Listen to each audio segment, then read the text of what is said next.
Terik matahari siang ini cukup menyengat di kulit. Sejenak, Karina mengangkat tangan dan melihat ke arloji yang berada di pergelangan tangan kirinya. Ia sedikit mengerjap saat sinar matahari yang memantul pada kaca dari jam tangannya membias ke kacamata yang sedang ia kenakan. Duh, panas banget.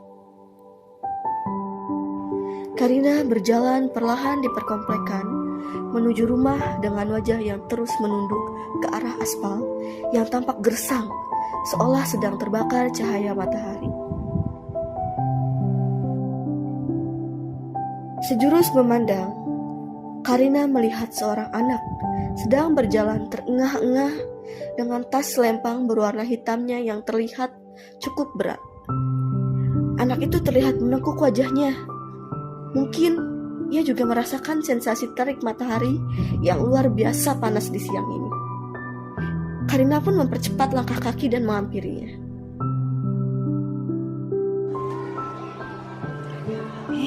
Siang, Jen. Siang juga, Kak. Kamu gak pergi les? Enggak, Kak. Aku nggak les lagi. Nggak ada yang nganterin. Oh, gitu ya.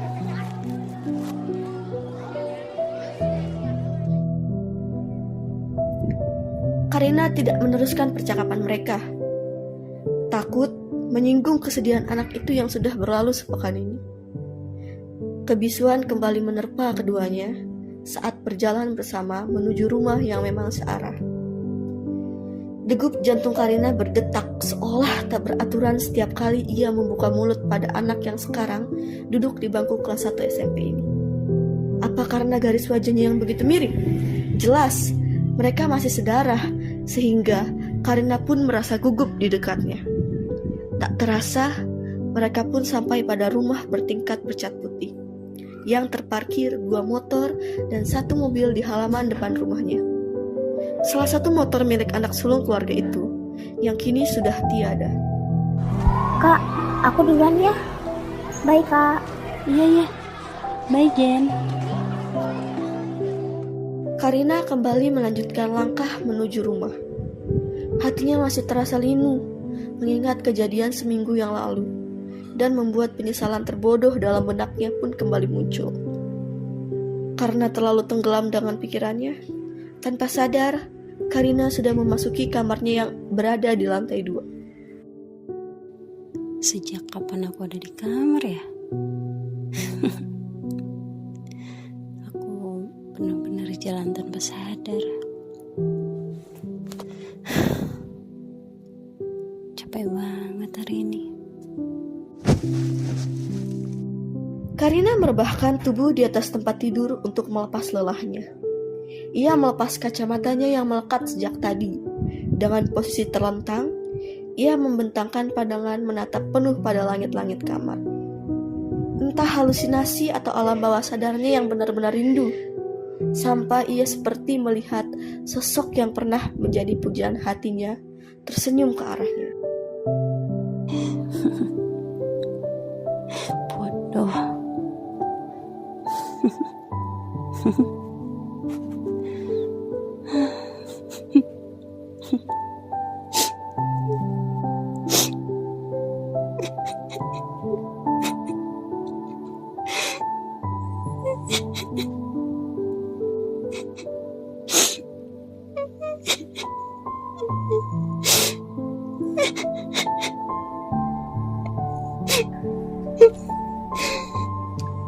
Buliran air mata terus mengalir di pipi Karina.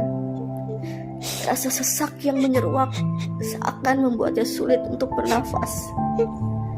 Kejadian yang begitu cepat dan membuat luka di hatinya, melihat orang yang ia suka meregang nyawa tepat di hadapannya tanpa pernah sedikit pun ia utarakan isi hatinya pada pria itu.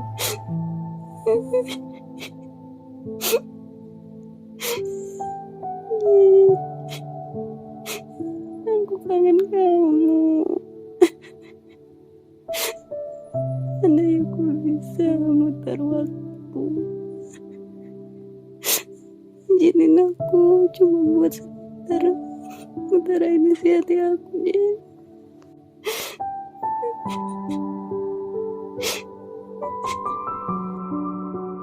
Karina, makan dulu sayang. Iya, Ma. Karina turun. Karina menghapus air matanya dan kembali menatap nanar pada atap kamarnya, tanpa mengubah posisi sedikit pun. Ia mengangkat tangan kirinya ke depan wajah. Jarum jam di tangannya kini menunjukkan pukul 13.45. Tepat di jam itu, dan di hari yang sama, seperti minggu lalu, Karina bisa melihat Jeno yang asik bermain di warnet langganan mereka dengan begitu ceria. Jeno benar-benar anak yang periang. Dia udah bergaul, bahkan semua orang di sana kenal sama dia. Jeno, sosok penggila games yang hampir setengah harinya ia habiskan di warnet. Memiliki wajah yang menarik dan senyum yang ramah, membuat orang tak enggan berteman dengannya. Entah sejak kapan ya aku suka sama kamu, Jen. Tapi hal yang lebih buat aku tertarik tuh, kamu sayang banget sama adik kamu, Jen. Gak cuma aku. Jenny pasti terpukul banget sama kepergian kamu, Jeno. Karina bangun dan duduk di pinggir tempat tidurnya. Jam di tangannya kini sudah menunjukkan pukul 14.00, di mana tepat kejadian pahit itu berlangsung. Entah atas dasar apa ia memutar jarum jam di tangannya ke 15 menit sebelumnya. Ia meremas lengannya sambil memejamkan mata dan merapalkan doa bahwa kejadian itu tak akan pernah terjadi. Namun, tiba-tiba kepalanya terasa berdenyut sakit dan suara mendengung di telinganya. Samar-samar, ada suara lain yang membuat jantungnya berdegup kencang. Ya, jangan sana. Jadi mati kan kalian semua? Tunggu, kok aku bisa dengar jelas suara Jeno ya? Woi, ayo lawan dong. Jangan ngumpet. Woi, itu lawan di sana. Ayo serang. Enggak mungkin. Duh, ayolah Karin. Cukup, oke? Ini udah berlebihan banget. Oke, stop mikirin, oke? Dia udah gak ada, ya? Dia udah gak ada. Aku harus ikhlas. Karina mencoba menormalkan pandang mata yang tadinya memburam dan terlihat jelas layar monitor di hadapan Karina saat ini. Ia melepas kacamata dan mengusap-usap mata dengan punggung tangannya, seolah tak percaya dengan apa yang ia lihat saat ini. Aku di mana? Ya, dibom lagi. Payah nih kalian. Loh, Jeno? Ya, kenapa? Enggak apa-apa kok. Ini mustahil. Karina termangu melihat video yang berputar pada layar monitor di hadapannya. Ia mendelik heran sambil memutar pandangannya segala arah dengan linglung. Beneran gak apa-apa? Kamu beneran Jeno? Iya, gue Jeno. Gue belum ganti nama kok. Kenapa? Aneh. Ini gak masuk akal banget. Kenapa aku di sini ya? Sebenarnya apa yang terjadi? Ini kan tempat biasa aku sama Jeno main warnet. Suasananya benar-benar gak asing deh. Apa ini mimpi? Duh, Bisa-bisanya aku ketiduran dan mimpi kayak gini. Semuanya, gue duluan ya. Gue jemput adik gue dulu. Karina masih tak percaya dengan kejadian tak asing ini. Mimpi yang terlihat seperti nyata baginya. Bahkan, setiap detail kejadian yang ada di tempat ini benar-benar seperti deja vu. Dalam sibuknya pikiran Karina, matanya menangkap helm yang bertanggar di pojok meja dan mengejar sosok pria yang kini sudah keluar dari warnet itu. Ketinggalan juga. Hah? Gimana sih? Tunggu. Helm kamu ketinggalan, Jen. Oh iya, makasih ya. Hampir aja lupa. Buru-buru nih, takut tadi gue nunggu kelamaan. Astaga, kenapa kata-katanya sama persis kayak minggu lalu ya? Apa ini benar-benar cuma mimpi? Karina menatap ragu sosok di hadapannya yang sedang bersiap mengeluarkan motor dari parkiran warnet yang memang terletak di pinggir jalan. Tanpa sadar, Karina meremat tangan Jeno dan semakin mendekati sosok pujaan ini. Tangannya yang lain menyentuh setiap lekuk wajah dengan pahatan sempurna itu dan menatap penuh binar. Sang pemilik wajah hanya terdiam dengan aksi yang dilakukan oleh Karina. Bahkan, kedua tangannya masih setia pada stang motor yang ingin ia keluarkan. Namun, suara deru motor yang begitu kencang menyentakkan Jeno. Matanya melihat ke arah motor itu yang lepas kendali dan hampir menabrak mereka. Refleks, Jeno membanting stang motornya dan memeluk Karina untuk menghindari motor itu. Wah gila, hampir aja. Lu gak apa-apa kan? Enggak, aku nggak apa-apa kok. Yah, motor gue jatuh lagi. Maaf ya, motor kamu nggak apa-apa kan? Aman sih kayaknya. Lu mau gue anter gak? Pasti kaget kan? Muka lu pucet banget soalnya. Nggak usah. Kamu mau jemput adik kamu kan? Beneran nih. Nanti kalau pisah di jalan gimana? Ya beneran kok. Aku nggak apa-apa. Dah sana. Nanti adik kamu nunggu. Yaudah deh. Gue duluan ya. Hati-hati pulangnya. Hati-hati ya.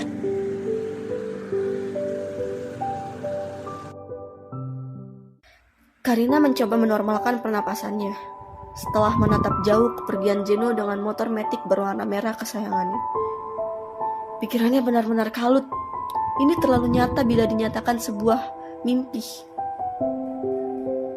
Apa aku baru aja nyelamatin dia? Tapi apa ini ya? Sebenarnya apa yang terjadi? Dalam ketidakpahamannya, Karina hanya bisa berjalan lemas menuju rumah terlepas dari kejadian itu.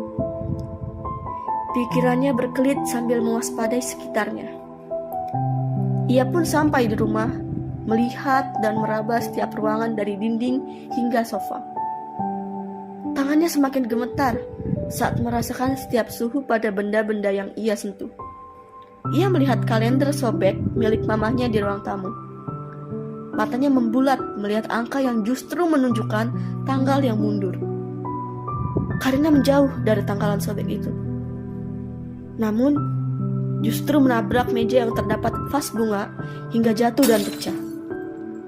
Karena terkejut, ia pun membersihkan vas itu buru-buru.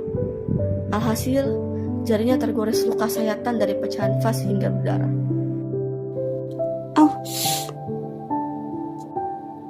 Aneh. Daerah ini, apa ini beneran nyata? Tapi kenapa ini bisa terjadi ya? Mama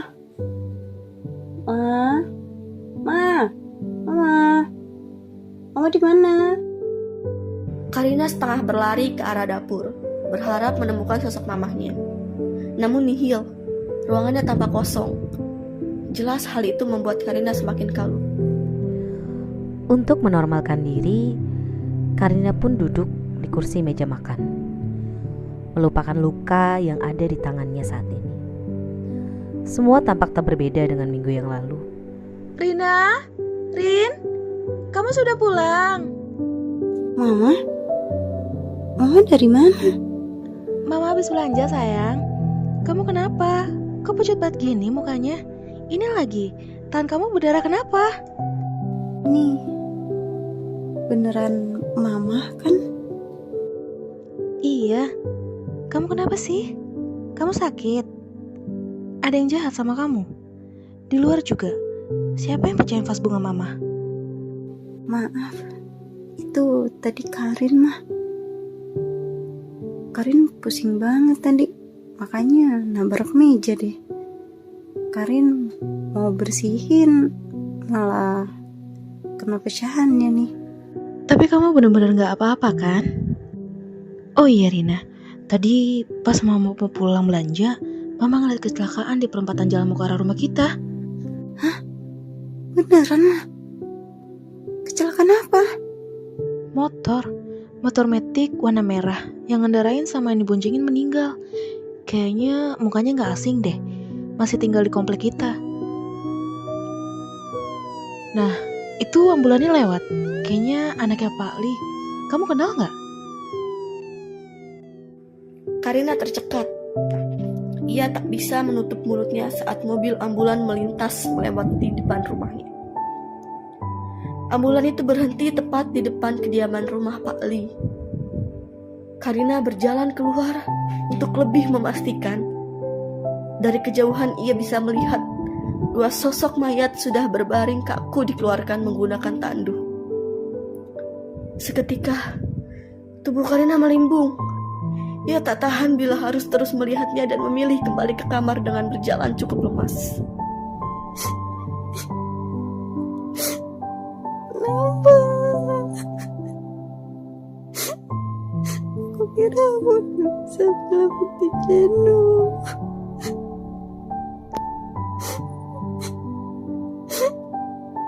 Kenapa aku tetap harus lihat tubuh dia yang kaku di depan mataku?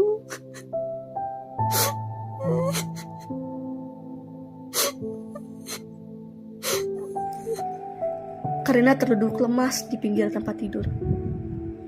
Ia meremas kepalanya yang terasa sakit.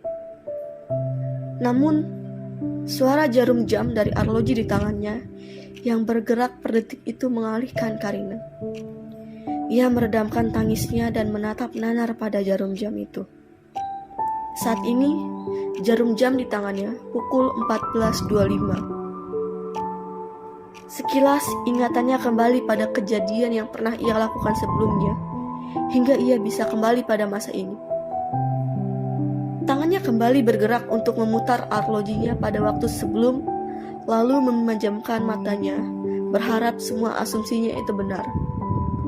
Suara bising yang tak asing itu kembali datang.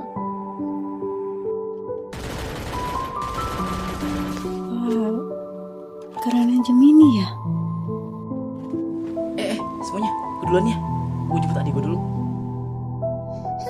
Helmnya. Karina mengikuti alur yang sudah terjadi sebelumnya.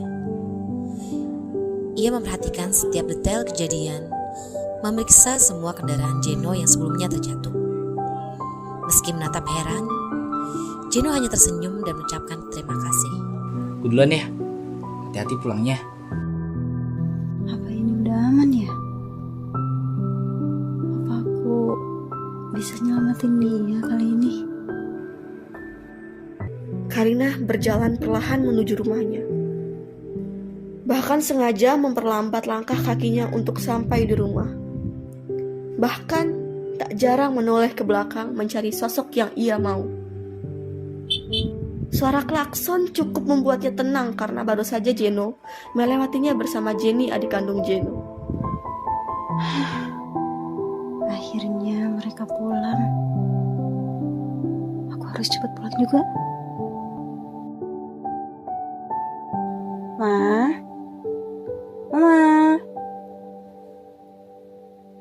Vas bunganya gak pecah. juga nunjukin tanggal mundur. Ma, ini kantong belanjanya ada. Mama kemana sih? Ma, Karina kembali duduk di kursi dengan perasaan gugup. Apa ia sudah benar-benar bisa menyelamatkan Jeno kali ini? Ia masih diliputi rasa tak tenang dan memilih melepaskan dahaga dengan meminum segelas air di atas meja. Namun, baru saja tangannya mengangkat gelas pada genggaman, Karina terjatuh hingga pecah. Dan kembali melukai tangannya saat ingin ia bersihkan.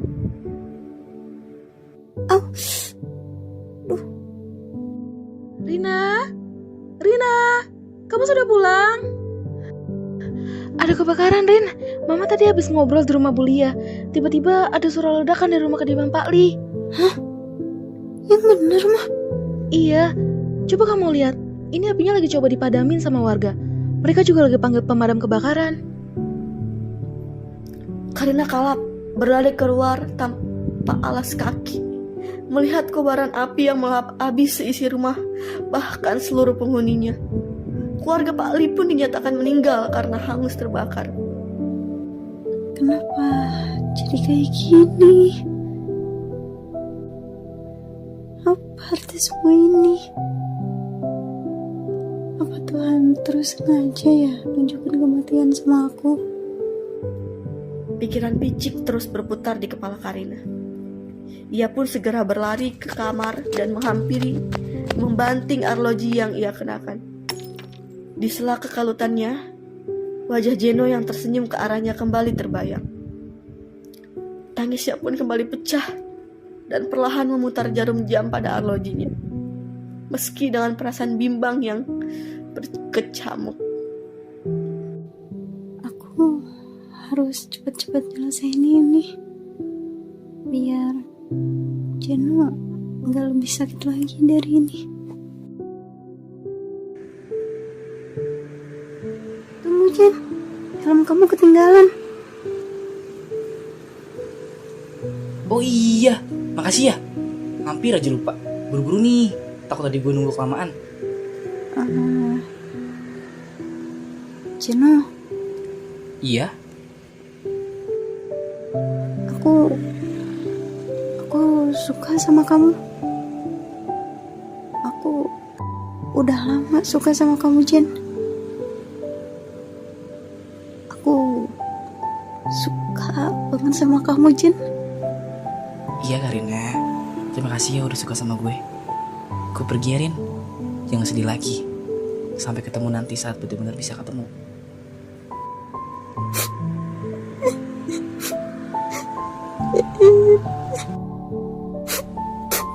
Goodbye Karina.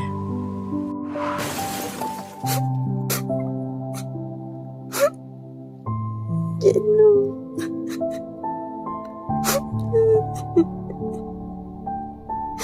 Semoga kita benar-benar bisa ketemu lagi, Jen. Selamat jalan, Jeno. Aku sayang kamu, Jen.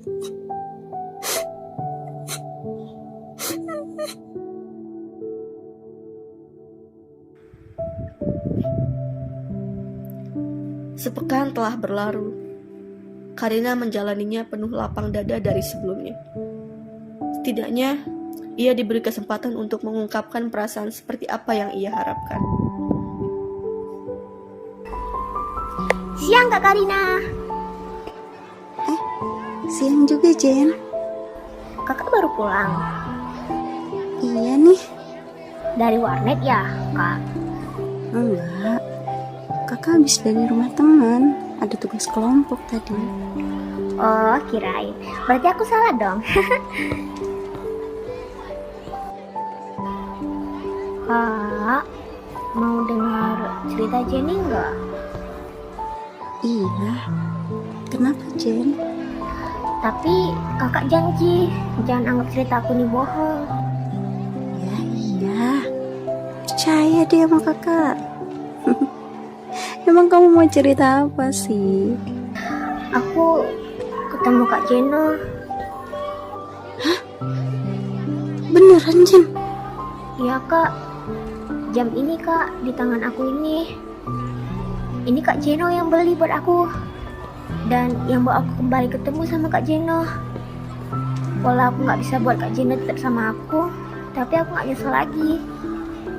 Karena aku sempat untuk bilang kalau aku sayang banget sama Kak Jeno sebelum dia pergi untuk selamanya. Dan jam kakak sekarang itu Kak Jeno yang beli kan? Aku ikut waktu Kak Jeno beli jam ini.